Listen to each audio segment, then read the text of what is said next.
Hi, fifth grade. Thanks for joining me again. We're working on lesson 99 of math. You need your math book. You need something to write with. You need to have read the lesson and looked over the lesson outline on Jupyter. We're getting started on page 512. Today we're talking about adding and subtracting whole numbers and decimal numbers. So what this means is sometimes in an addition or subtraction problem, you will be adding or subtracting whole numbers and then decimal numbers. We can do that very simply. We line up our place values based on the decimal point. We use the decimal point as the anchor. We write our problem vertically and line up our place values using the decimal point to show our whole numbers from our partial numbers. When we have a whole number that doesn't have a decimal point, we know that the decimal point goes on the end, the right-hand end, of that number and can be followed by as many zeros as you need. I don't particularly like their analogy of pin the decimal point on the back of the whole number. I think that's silly, but that is where the decimal point is. So let's look at our practice. Our practice is on page 514, not 415. That's like 100 pages ago. It's on page 514. So problem A, there we go. Nope, there we go, is 4.3 plus 2. So I'm going to rewrite this problem vertically, and I'm going to line up my numbers with my place values. I'm going to put, oh, you can't even begin to see that. Da, da, da. All right, now I'm going to make my decimal points really big and obvious. So see how I put my decimal point at the end of my whole number 2, and then I can add another 0. All right, I want to throw my decimal point straight down into my answer. 3 plus 0 is 3, 4 plus 2 is 6, and my solution is 6.3. Fair enough?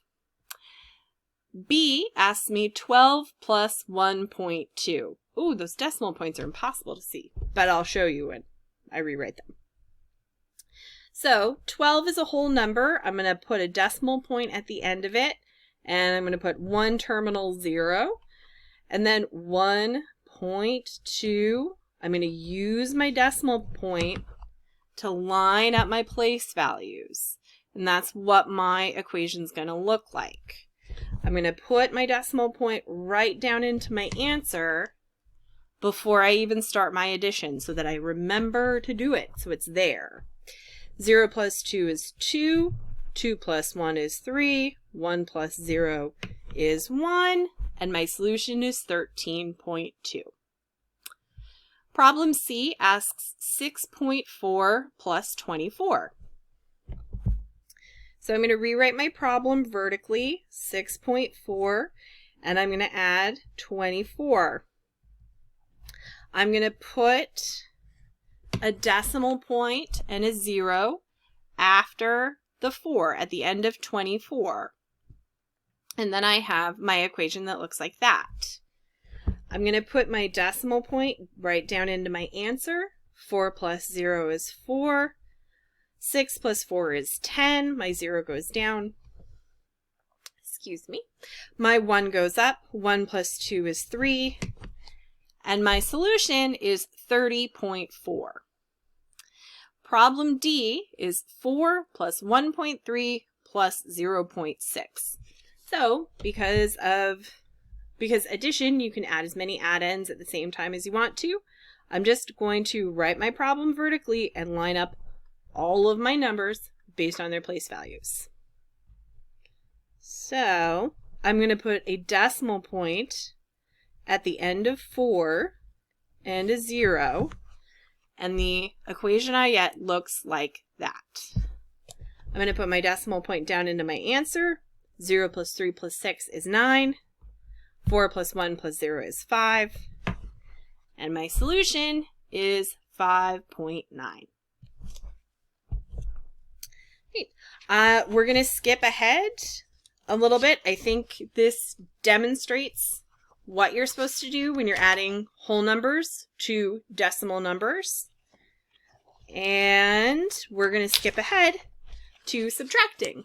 So we're skipping ahead to problem I. Problem I says 4.75 minus 2. So I'm going to rewrite my problem vertically.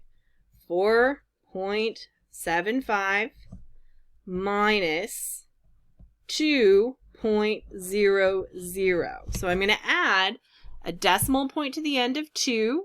And because there are 2 decimal place values in my top number, I'm going to put 2 decimal place values in my bottom number. I'm going to put my decimal point right down into my answer before I do my subtraction so that I know it's going to be there. 7 minus 5 is 0. Sorry, 7 minus 0. 5 minus 0 is 5. 7 minus 0 is 7. And 4 minus 2 is 2. So, 2.75. Problem J asks 12.4 minus 5. I'm going to rewrite my problem vertically. 12.4 minus 5.0. I'm going to put a decimal point at the end of my whole number, and I'm going to add as many terminal zeros as I want. I could add more. There would be no need, but I could. I'm going to put my decimal point right down into my answer before I start. 4 minus 0 is 4. 12 minus 5 is 7. My solution, my difference, is 7.4. All right.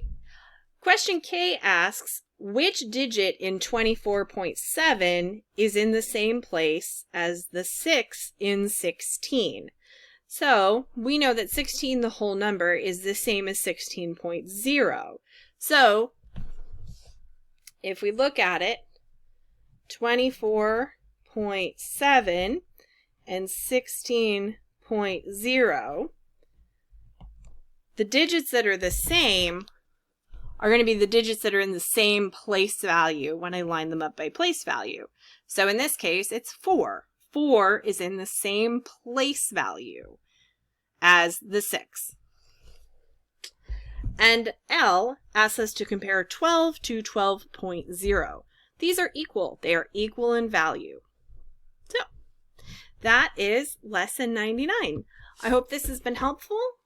I hope you enjoy your lesson, and I'll see you guys here for more math later on. Bye, guys.